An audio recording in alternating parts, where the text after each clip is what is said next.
السلام علیکم۔ افسانہ تہذیبی، سماجی اور سائنسی ترقی کی دوڑ میں انسان اتنا مصروف ہو گیا کہ اس کے پاس اتنی مہلت ہی نہیں رہی کہ وہ طویل داستانوں اور بھاری بھرکم ناولوں کو پڑھے۔ لیکن مشینی دور کے انسان کو بھی ذہنی تسکین کے لیے کچھ سامان چاہیے تھا۔ آدمی کی اسی ضرورت نے اردو ادب میں افسانے کو جنم دیا۔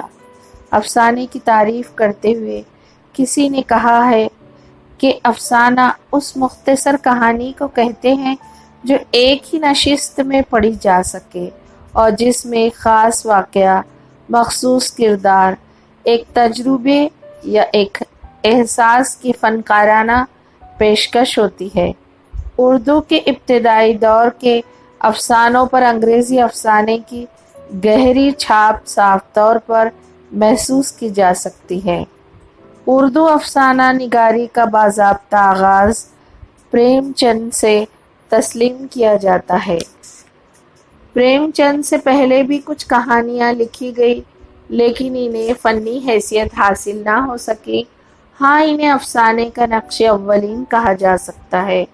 افسانہ اپنی خوبیوں کے اعتبار سے داستان اور ناول سے مختلف صنف ہے، حالانکہ اس میں بھی ناول کی طرح پلاٹ، کردار، مکالمہ، منظر کشی اور مقصد سب کچھ ہوتا ہے۔ لیکن ایک خاصیت جو افسانے کے لیے ضروری ہے وہ اختصار، یعنی کہانی کا مختصر ہونا۔ اسی لیے کسی نے افسانے کو زندگی کی عکاس کہا ہے۔ افسانہ نگاری کی دنیا میں پریم چند کو اولیت بھی حاصل ہے اور فنکارانہ عظمت بھی، کیونکہ زندگی کو جس روپ میں وہ دیکھتے ہیں اسی روپ میں پیش بھی کر دیتے ہیں۔ حقیقت نگاری کی اتنی اچھی مثال اس سے پہلے دیکھنے کو نہیں ملتی۔ کردار اور مکالمے دونوں ہی پریم چند کے افسانوں میں جی اٹھتے ہیں۔ جذبات کی بڑی کامیاب تصویر کشی پریم چند کے افسانوں کی خصوصیات ہے۔ اس کے علاوہ زبان و بیان کے لحاظ سے بھی ان کے افسانے پڑھنے والوں کی توجہ اپنی جانب کھینچ لیتے ہیں۔ پریم چند کے درجنوں افسانے مقبول عام ہوئے جن میں پریم چند ایک کامیاب فنکار کی حیثیت سے سامنے آتے ہیں۔ کفن، دو بیل، آخری تحفہ، پنچایت، منتر وغیرہ پریم چند کے لازوال افسانے ہیں۔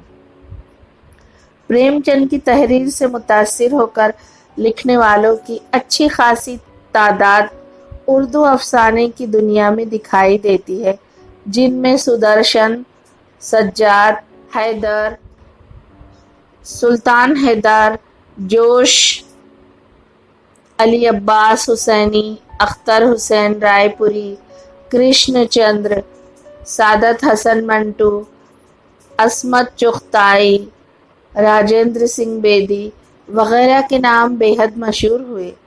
ان لوگوں کے ہاتھوں اردو افسانے میں زندگی کے مختلف رنگ بھرے گئے۔ ان میں سے ہر افسانہ نگار نے اپنے فن سے اردو کو بے حد کامیاب اور خوبصورت افسانے دیے ہیں، جن کے الگ الگ دائرے ہیں لیکن ہر دائرہ اپنی جگہ مکمل نظر آتا ہے۔ اردو افسانے کی تاریخ میں ترقی پسند تحریک کا ذکر ضروری ہے۔ یہ وہ تحریک تھی جس نے ادب و شاعری کی دنیا میں ایک انقلاب پیدا کر دیا۔ تقریباً تمام ادیب و شاعر اس تحریک میں شامل ہو گئے۔